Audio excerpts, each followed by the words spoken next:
¿Cómo están? Bienvenidos. Estamos comenzando la edición PM de Agenda Económica. Gracias por estar con nosotros a esta hora para revisar juntos los temas más importantes de este día lunes. Y vamos a comenzar, por supuesto, con el hecho que ha conmocionado a todo el país este fin de semana y tiene que ver con el asesinato muy cruel de 3 suboficiales mayores quienes fueron ascendidos de manera póstuma este fin de semana en el sur de nuestro país. Un hecho que no ha dejado indiferente a nadie, tampoco a los sectores productivos, quienes se han manifestado también respecto a lo que ocurre en el sur, a este hecho en puntual y a un contexto de violencia que se viene incubando y que ha ido creciendo además en la macrozona sur en los últimos años. Vamos a revisar algunos de los mensajes que dejaron precisamente los gremios durante esta jornada en reacción a lo que sucedió el fin de semana. Desde la CPC, el gremio empresarial más importante del país, plantean que condenan con firmeza estos actos que revisten una violencia extrema y alevosía que no dejan indiferentes a nadie y refleja la ausencia del Estado de Derecho en la macrozona sur. Es inaceptable que existan zonas de nuestro país donde hoy no se puede ingresar, dice la CPC. Convocamos al gobierno y a las fuerzas políticas a dar máxima prioridad a la agenda de seguridad, es lo que planteó la CPC entonces a través de este comunicado. Vamos a revisar otro para ver qué es lo que plantearon también desde Sofofa. El gremio industrial no solo expresa su consternación y el repudio ante el ataque, hacemos un llamado, dicen también, a las autoridades a perseguir con la máxima rigurosidad a los responsables y aplicar todo el peso de la ley. No podemos permitir que la violencia y el terrorismo se apoderen de nuestro país, fue lo que dijeron desde la Sofofa. Un tema que ha estado en la agenda de los gremios también a nivel empresarial, el de la seguridad desde hace mucho tiempo, dado el contexto general que se ha visto en nuestro país. Y queda claro también en otra de las declaraciones, la que vamos a revisar a continuación, desde la CNC, de la Cámara Nacional de Comercio, dicen que están viviendo una crisis de seguridad sin precedentes, donde no se salva a nadie y no podemos tolerarla. Exigimos que la clase política y las autoridades dejen de exhibir cifras, de tramitar leyes y empiecen a actuar. La promesa de dar la vida si fuese necesario está llegando demasiado lejos. Extracto del comunicado de la CNC también. Como les contábamos, este es un tema que preocupa hace mucho tiempo. Si antes la preocupación estaba focalizada en lo que ocurría en la zona sur, esto también se ha ido extendiendo a otras zonas del país, en un clima de inseguridad que está impidiendo actividades productivas hace mucho rato allá en la zona sur. Por eso vamos a escuchar también la declaración que entregaron desde la Corporación Forestal, el gremio que reúne a las forestales, desde Corma. Esto fue lo que plantearon tras lo ocurrido el fin de semana. En los últimos años hemos vivido los efectos de la crisis de seguridad que afecta a la zona sur de nuestro país, con múltiples delitos muy violentos, muchos de los cuales han costado directa o indirectamente muchas vidas. Hacemos un llamado a las autoridades a perseguir y dar con los responsables de este terrible crimen que enluta hoy a todo nuestro país y aplicarles todo el rigor de la ley. Este hecho refleja el nivel de violencia y el actuar de células terroristas en el sur del país, por lo que necesitamos que el Estado haga uso de todas sus capacidades. Bien, la visión también desde las forestales, que han hecho una serie de advertencias también del impacto que está teniendo esto en el sector productivo y desde el punto de vista del desarrollo económico también en esas regiones. Sin ir más lejos, la semana pasada en ENADE, este fue uno de los temas centrales también de discusión, reactivación económica y por otro lado también abordar la crisis en materia de seguridad. Revisemos por último también qué es lo que han planteado otros dos gremios. Fedefruta primero, luego veremos también al sector minero. En el caso del sector frutícola, solicitan aplicar todo el rigor de la ley para investigar, enjuiciar y sancionar este tipo de hechos de alta connotación. Solicitamos la unidad del país para generar de manera inmediata condiciones de seguridad que permitan garantizar la paz social que las familias, trabajadores y emprendedores tanto anhelan. Y cerramos esta revisión con lo que ha planteado también la Cámara Minera a propósito de este macabro hecho del fin de semana. Condenan el asesinato de los 3 suboficiales de Carabineros, de los suboficiales Dávila, Cisterna y Arévalo, pero además no solo repudia el ataque, sino también hacen un llamado al Poder Legislativo urgente para que apruebe los proyectos de ley que están pendientes con el fin de restaurar el orden y la tranquilidad. Es indispensable, dicen, para dar confianza a los inversionistas para desarrollar sus proyectos en beneficio de todos los trabajadores, concluye este comunicado.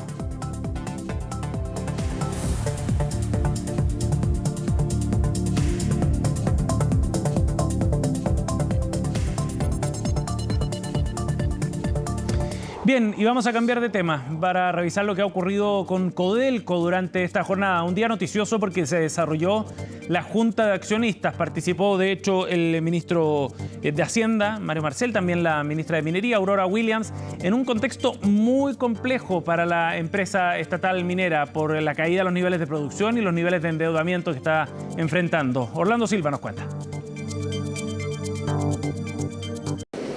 Este lunes se llevó a cabo la Junta de Accionistas 2024 de Codelco, un evento que estuvo liderado, por supuesto, por el presidente del directorio de la cuprífera estatal, Máximo Pacheco, pero contó también con la presencia de otras autoridades, su presidente ejecutivo, Rubén Alvarado, y por parte del gobierno del ministro de Hacienda, Mario Marcel, y de la ministra de Minería, Aurora Williams. Una Junta de Accionistas que no entregó grandes sorpresas, ya que más que conocida es la compleja situación financiera que viene arrastrando Codelco hace ya bastante tiempo, y lo que vino a hacer esta Junta de Accionistas fue de alguna forma venir a ratificar esos números. ¿Cuál fue la producción de Codelco en 2023? Poco más de 1.324.000 toneladas de cobre, una caída de 8,4% respecto a la producción de 2022.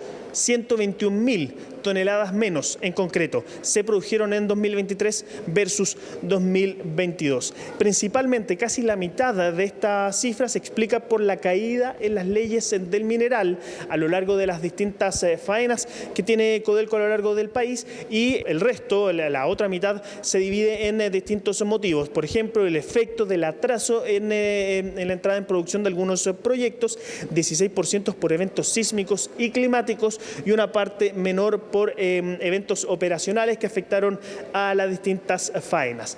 ¿Y qué se traduce esto en números, en cifras? Ingresos de la cartera comercial que ascendieron a los 16.360 millones de dólares. ¿Qué pasa con el EBITDA? Con la utilidad antes de intereses, impuestos y depreciación en 2023 alcanzó los 4.184 millones de dólares. Estos son 1.600 millones de dólares menos que en 2022, donde alcanzaron los 5.650 millones de dólares. Es una caída importante en las utilidades de la cuprífera estatal, donde se explica principalmente por los menores ingresos que hubo en 2023, 700 millones de dólares menos por menores ingresos y 900 millones de dólares por mayores costos que ascendieron un 20% respecto de 2022. Y esto en la última línea, ¿en qué se refleja? En pérdidas por 591 millones de dólares que tuvo Codelco en 2023. Acá dicen que gran parte de esto se explica por el pago de impuestos de ley reservada del cobre, efectos contables e intereses de deuda que hoy día supera los 20.300 millones de dólares. Acá, por supuesto, estas son las cifras negativas que presentó hoy día el directorio de la cuprífera estatal. Finalmente, ¿qué señaló Máximo Pacheco? Los aportes al fisco ascendieron a los 1.426 millones de dólares, el 90% de estos por ley de reservada del cobre y el 10% por aportes de royalty. Vamos a revisar parte de las palabras que entregaba el análisis, la reflexión que hacía el presidente del directorio de Codelco, Máximo Pacheco, luego de entregar estas cifras. ¿Qué es lo que dice el presidente del directorio y también la proyección que tiene para lo que queda de año? La menor producción, a su vez, impactó en la generación del EBITDA. Pasamos a 4.184 millones de dólares en el 2023, una diferencia de 1.600 millones de dólares. No obstante esta disminución, nuestro EBITDA en el año 2023 es equivalente a 11,5 millones de dólares al día. Dificulto que exista en Chile una empresa con mayor capacidad de generación de utilidades. En la última línea, sin embargo, nuestro resultado arrojó pérdidas por 591 millones de dólares. Si se nos hubiera aplicado la misma regla que a las empresas privadas, la deuda de Codelco podría ser una quinta parte de la deuda actual. No obstante lo anterior, Codelco realizó el 2023 un importante aporte al fisco, superior a los 1.400 millones de dólares. Ahí están las palabras del presidente del directorio de Codelco, Máximo Pacheco. Pero también yo les decía que hubo presencia de otras autoridades, los ministros de Estado Aurora Williams, también Mario Marcel. Particularmente este último hacía de alguna forma el análisis de lo que son estas cifras. Señalaba que estamos en un punto de inflexión. Por un lado, por los últimos resultados de Codelco, que han reflejado una mejora en sus resultados de producción. En el primer trimestre de este año, Codelco informó que se cumplieron las metas de producción y eso de alguna forma hace esperar o deja en buen pie a la cuprífera estatal para lo que viene de año y los próximos años. Y por otro lado también decía que la situación del precio del cobre, que sabemos que está en niveles récord, también contribuye a sembrar esperanzas de que esta meta que señaló el presidente Gabriel Boric en los últimos días pueda cumplirse durante los próximos años. Esto es lo que señaló el ministro de Hacienda, Mario Marcel. Tenemos esta junta en una coyuntura bien importante porque venimos de 2 años que fueron bien difíciles. En lo que es el balance del 2023, una caída de la producción de 8,4%, pero lo importante es que pudiéramos llegar a un punto de inflexión como el que esperamos que esté ocurriendo hoy. Aparece buenas cifras de producción o cumplimiento de sus metas de producción para este primer trimestre.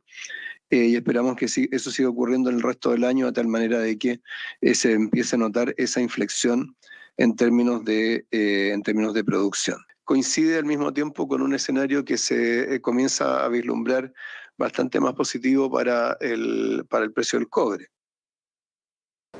Bueno, ahí están parte de los temas que se trataron esta jornada en esta Junta de Accionistas de Codelco 2024. Las cifras de producción con caída importante, también caída en los ingresos de Codelco, pero por un lado también las esperanzas en el futuro que hay de aumentar la producción, también respecto a la positiva situación del precio del cobre, que hoy día cerró con una nueva alza y ya está cerca de los $4,7 la libra. Eso por supuesto siembra buenas esperanzas respecto al futuro de las arcas fiscales, en particular con lo referente con el cobre. Solo para terminar, hoy día se conoció los detalles de esta querella que ingresó el Consejo de Defensa del Estado por un eventual fraude fisco que habría ocurrido con algunos contratos en la división Chuquicamata, que un fraude que ascendería a los cerca de $13.000 millones, 12.800 millones de dólares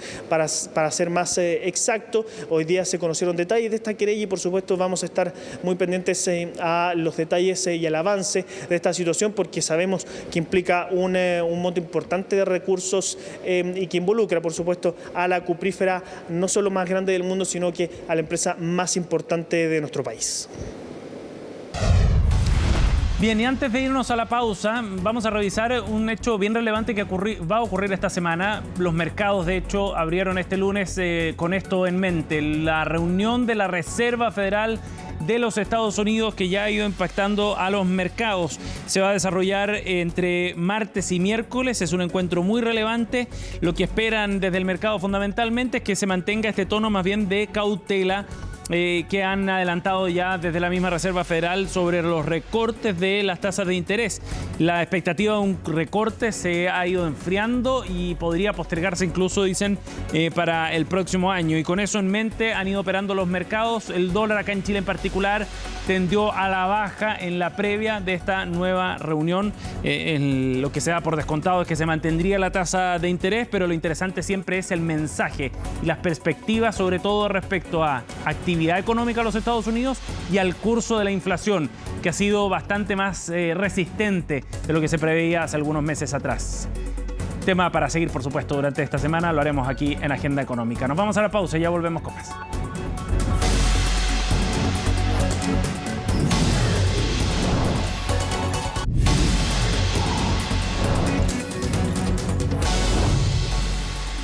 Bien, ya estamos de vuelta. Seguimos aquí en Agenda Económica para seguir conversando de otros temas de esta jornada. Y vamos a conversar sobre lo que está ocurriendo con el hidrógeno verde en particular. La semana pasada, el ministro Mario Marcel, junto al ministro de Energía, Diego Pardo, fueron hasta La Moneda, se reunieron con el presidente Gabriel Boric y entregaron un documento de acciones que buscan empujar la industria del hidrógeno verde, precisamente.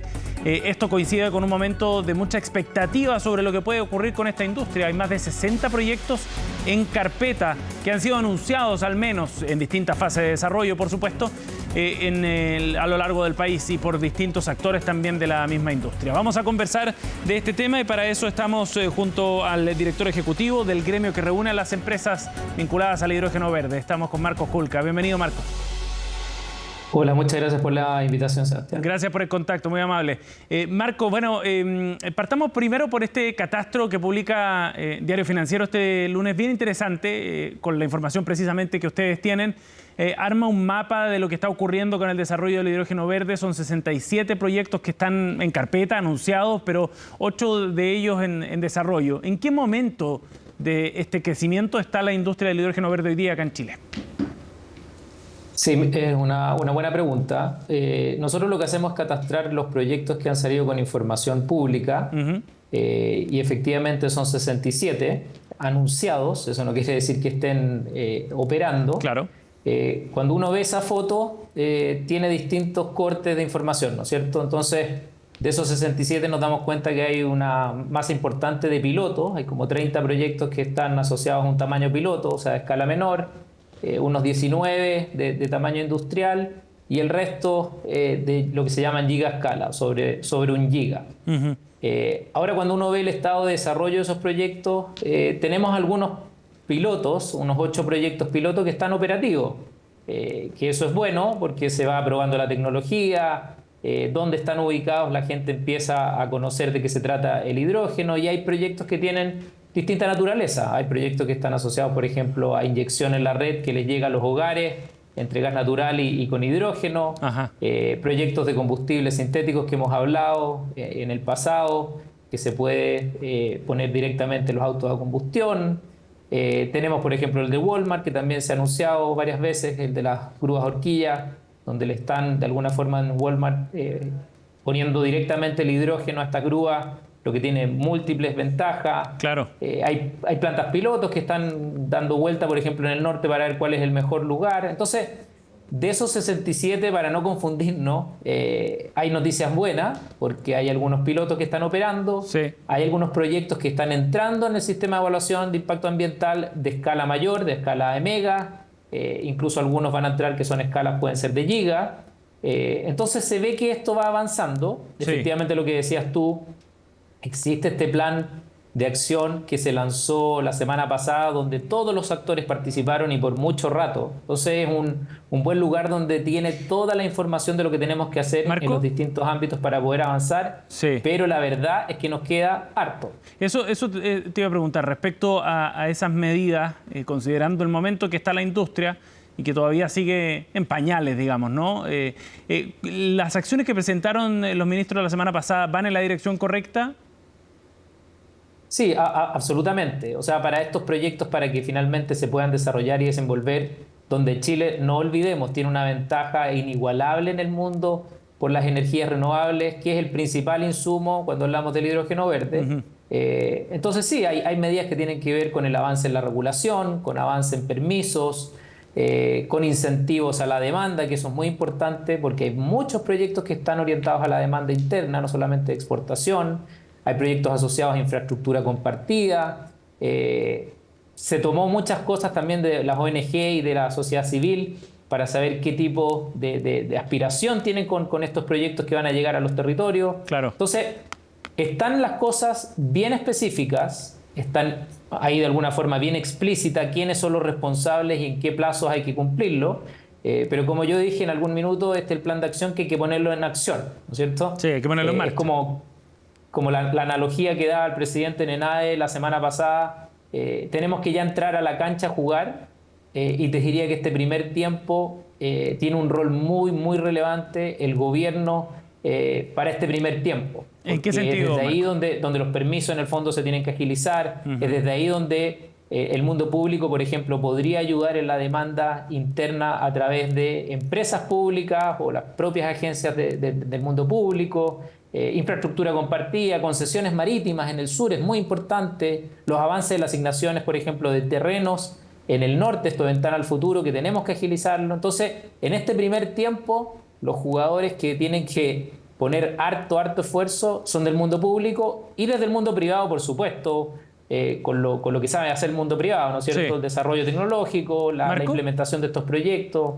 Muchos de ellos ya están en participaciones tempranas con las comunidades, pero tenemos que salir a la cancha porque todos los otros países están compitiendo con Chile y si Chile no se mueve, los otros se mueven más rápido. Sí. Marco, y en ese sentido, dado el estadio de desarrollo de esta industria actualmente, ¿cuáles son los pasos más urgentes? O sea, el siguiente paso que hay que dar, ¿va por el lado de los permisos, efectivamente, de los permisos y de la parte más burocrática?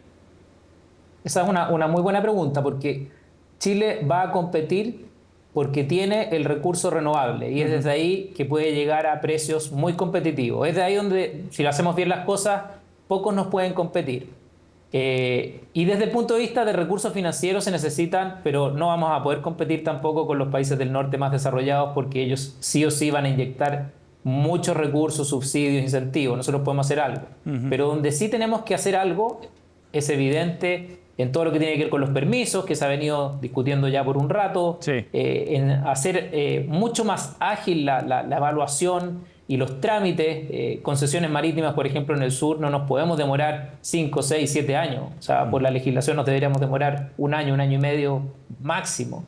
Entonces, donde sí tenemos que hoy día focalizar los esfuerzos, el tiempo en los permisos y en las cosas que van directamente en esa hoja de ruta crítica. Y ahí están las concesiones, como te decía, es la asignación de los terrenos, regulaciones asociadas, por ejemplo, todo lo que tiene que ver con bienes nacionales, con las consultas a los pueblos originarios. Hay varias cosas ahí que tenemos que ser muy diligentes. Y como te digo, ahora están entrando los primeros proyectos al sistema de evaluación de impacto ambiental. ¿Cuál es el más grande? Las señales son muy importantes, porque Sí. si esos proyectos hoy día, si están haciendo bien las cosas, que eso es lo que tenemos que encargarnos nosotros, ¿no es cierto? Que esa propuesta de valor, que esta es una industria que va a crear valor en los territorios, definitivamente, y que es una respuesta a la crisis climática, eso lo vamos a hacer. Pero si las primeras señales son plazos excesivos o muchos trámites que no tienen sentido, bueno, las señales van a ser al mundo de la inversión muy desfavorables. Sí. Y como dijo el ministro varias veces, el ministro de Energía, en este plan de acción, el primer tiempo está orientado a señales claras al mundo de los inversionistas. Sí. Marco, y hasta ahora, de los proyectos que se han anunciado y aquellos que ya están en trámite de evaluación ambiental, por ejemplo, ¿cuál es el más grande? Bueno, hay proyectos, por ejemplo, entró un proyecto en el norte importante de producción de amoníaco, que no es de gigaescala, pero es un proyecto grande, ya estamos hablando de cientos de megas. Ese es un proyecto interesante, es un proyecto en la vía en Mejillones. Tenemos proyectos en el sur que también han entrado y que han estado mucho en la prensa, ¿no es cierto? Como GIF, de combustibles sintéticos y con su planta de generación. Sí. Eólica, eso también es un proyecto importante. Se han anunciado públicamente que van a entrar durante el primer semestre HNH o TEC, que también son proyectos grandes de más de 1, y tantos giga para la producción de amoníaco. Entonces, vamos a ir viendo que van a ir entrando varios proyectos en el sistema de evaluación. Por supuesto, estos proyectos, y no hay que tener miedo, van a tener múltiples observaciones de distintos lugares, de distintas agencias, ¿no es cierto? Eso es natural, son proyectos que son de alguna forma, que están en los territorios, que son de una escala importante. Entonces, todo eso sirve para que vayamos mejorando los proyectos. Pero insisto, los países del norte desarrollados tienen sistemas más ágiles que nosotros y no menos exigentes en términos de los temas medioambientales. De todas maneras, hay hartos desafíos por delante. Marco, gracias por conversar con nosotros esta tarde, aquí en Agenda Económica. Muchas gracias por la invitación. Bien, así cerramos esta edición. Gracias por acompañarnos en nuestra revisión del día de hoy, de este lunes. Vienen más informaciones, por supuesto. Ya comienza CNN Prime aquí en CNN Chile.